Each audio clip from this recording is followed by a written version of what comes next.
শব্দ হচ্ছে সংস্কৃতি। যদি একটি রাজনৈতিক দলের মধ্যে সাংস্কৃতিক কর্মকাণ্ড না থাকে, তাহলে সেই রাজনৈতিক নেতাকর্মীরা আলোকিত হতে পারে না, আলোকিত হয় না। তাদের মধ্যে যদি একটা ভালো ছবি দেখার সেই অন্তর্গত প্রেরণা না থাকে, তাহলে সে একজন মানবিক রাজনৈতিক নেতা হতে পারবে না।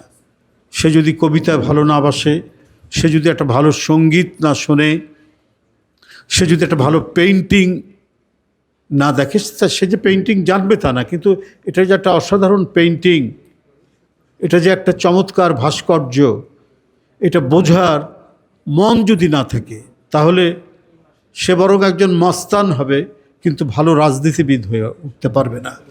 অনেক মনীষী বলেছেন যে রাজনীতি ইটসেলফ এ সুপার ফাইন আর্টস।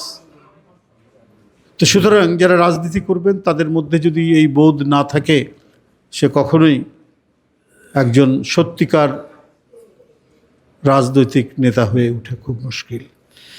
আজকে দেশনেত্রী বেগম খালেদা জিয়ার যে ৮২তম জন্মদিন গত শুক্রবারের দিন হয়ে গেল,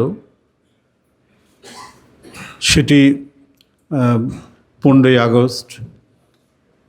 আমরা সেদিন থেকেই বিভিন্ন সংগঠন, সাংস্কৃতিক সংগঠন নানা অনুষ্ঠানের আয়োজন করছেন এবং তার আত্মার মাগফিরাত কামনায় দোয়া মিলাদ করছেন। এখানে অনেকে আলোচনা করেছেন যে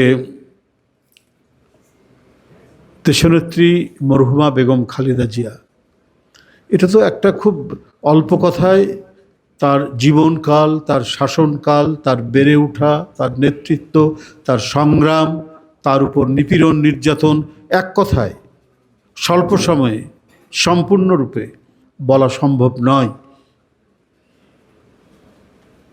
এটা আমি বাড়িয়ে কথা বলার জন্য না, আসলেই এটি সম্ভব নয়। রাষ্ট্র শাসনের কোন দিকে আমরা তার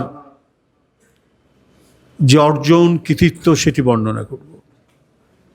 একজন বিখ্যাত লেখক, তার নাম আপনারা সবাই শুনেছেন, আর্নেস্ট হেমিংওয়ে, মার্কিন লেখক, যিনি the old man and the sea এই উপন্যাসটি লেখার জন্য নোবেল প্রাইজ পেয়েছিলেন।